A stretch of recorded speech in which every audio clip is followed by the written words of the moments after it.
All right, guys. I hope you're having a fantastic day. My day started very bright, and I hope yours is half as exciting as mine, perhaps a little bit more. Right? It's afternoon in Lagos, Nigeria, and I can't imagine what time it is. Is it at your end whenever you're watching this? I mean, morning, evening, midnight, whatever it is. So I hope you're having a fantastic moment in life right now.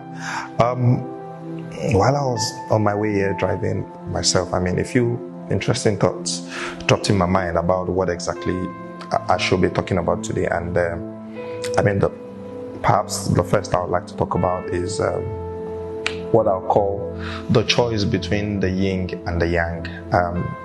I know the yin and the yang is very much a Chinese concept that talks about the choices everybody has to make between the good and the bad, white, dark, happiness, sadness, and it very much reflects the choices very many of us have to make. I mean, right from when we're young, we're always told you have to be a good boy, you become a bad boy, you have to become a rich person, or you be a poor person.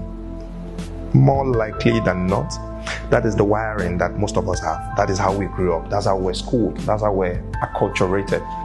You understand, right? And it's interesting to realize that it's actually a different way that is not necessarily wrong, a different way that is not just curious, but gets you thinking and gets you to look at life differently. And perhaps this is what you need to learn to get to the next level. Recently, I was on a trip, and every time I'm on a trip, I typically go with one of my many books. This time around, I was reading this book by Jim Collins called Built to Last. Now, Jim Collins is one of the most brilliant minds anywhere in the world. I mean, if you're an avid reader of business books like myself and you've not read Jim Collins, I'm sorry. I'm not here to talk about Jim Collins or his book, and I'm not doing any promotions for him, but I read this book of his, Built to Last, and it's got me thinking. I hope it gets you doing the same. And there's a particular concept that was repeated over and over again in the book, which was the choice between the yin and the yang. And Jim's conclusions got me thinking that although we're taught or trained or acculturated to think in a particular way, to always assume that the only choice you have to make is always between A or B, X or Y, there's always a third choice, and this third choice might actually be your way out of the quagmire. Now, what Jim says is that why must you always think that you have to make a choice that has to deny one against the other? Who says that you only have to run a business and you cannot be in employment? Who says that you only have to do one particular business and not the other? Who says that you can only learn one course, you can only study one course and not the other? Who said so? I mean, who's wired our mind so badly that we can only think in one particular way? You know, human beings, one of the things that is different and unique to us is that we are cultural beings, we're social beings. And unlike animals who can only pick their impulsive traits, human beings can pick a lot of habits, a lot of culture from just looking at others. That's one of the things that defines us the most. But I mean, maybe one of the biggest weaknesses of culture is that it doesn't allow us the beauty of self-thinking, of self-reflection, of deciding to be different. A lot of the time, you don't see a lot of humans that are different. In fact, what we have as news, what we have as breaking news, as awareness, are those guys, those men and women who have decided to be different, who have decided not to follow the path that others have set forth for them. This approach of making a choice between yin and the yang is actually one of those things that will set you apart. So Jim said that there is almost always a third choice, and that third choice is maybe your gateway out of whatever your situation is. Who said you have to choose? Can't you make a choice to go with both of them? I have spent a lot of time talking to young people, and more often than not, they are always asking me about what choice to make. I mean, I'd like to go to a university. Should I go or not? I would like to study for a second degree. Should I pursue a master's or just go work? I'd like to start a business. Should I go into business or just go into paid employment? The question is, who says you can do both? I mean, who says that you can pursue two dreams with full vigor and make a success of it? I mean, there's a lot of positivity about focus. There's a lot of strength in focus. I would like to sit here one day and talk about focus, hoping that it's going to inspire one or two of you to make such a beauty and success of your life. And there's a lot of good in focus. But I mean, there's a privilege in being young. You have a lot of energy, you have a lot of time, you have a lot of enthusiasm.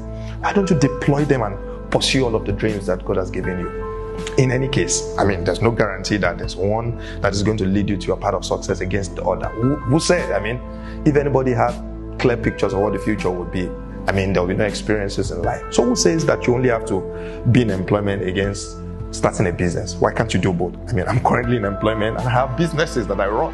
Who says you only have to study one course against the other? Who said so? I mean, my practice is in marketing, but hey, I'm every day studying about technology.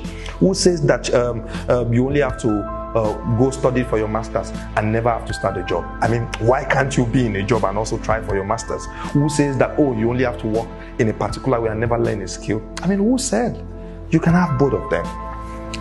What is even more exciting is that you can not only have both of them, but you can have both of them and succeed at it, and succeed very well and make such a success of it. I mean, one of my biggest role models is actually Richard Branson. Richard Branson is such a world of energy that he has more than 100 companies that he has made such a success of. I mean, what defines Richard Branson the most is that he's able to put his hands on a lot of things and make such a good success of them. I mean, there's a chapter in James' book that says, you know what? Since you don't know what is going to work, why don't you try a lot of things? I mean, who says that you have to make a call? The beauty of being young is that you can fail now and try something else again. I mean, hey, for some guys who are at the top there, they become more conservative as they grow higher. I mean, the consequences of failure are so big that they are afraid of failing. I mean, for some of them, not only are they afraid of failing, the consequences of failing just puts them up. But you're young. What do you have to lose? If you start a business and it doesn't work now, what have you lost? Hey, maybe a couple of dollars that you invest in the first place. If you start a job and you don't like it, you can quit and start another one. I mean, if you start a master's program and it's not exciting for you, who says you have to complete it? Why don't you start something else? That's the privilege and the beauty of youth. So I'm asking you today, don't fall into the trap of narrow-mindedness. Never have to think that you have to make a choice between A or B, between X or Y, between good or bad. No. There's always a third choice, and that third choice is you can have both. Whatever it is that is competing for your attention, competing for your decision, and getting you to have sleepless nights and getting you to worry about what call to make. Hey guy, hey girl, make the call today. Go for both of them. Give it your best shot. You never can tell. The one you're going to pull off might actually be the one that gives you the biggest outcome. I'll end this way. I mean, I was watching some video a couple of weeks ago on Instagram about this guy who was asked. I think the guy had about $1 million, and there were two businesses that he needed to split the money in between. Like, the truth is, both companies needed about $1 million. Okay?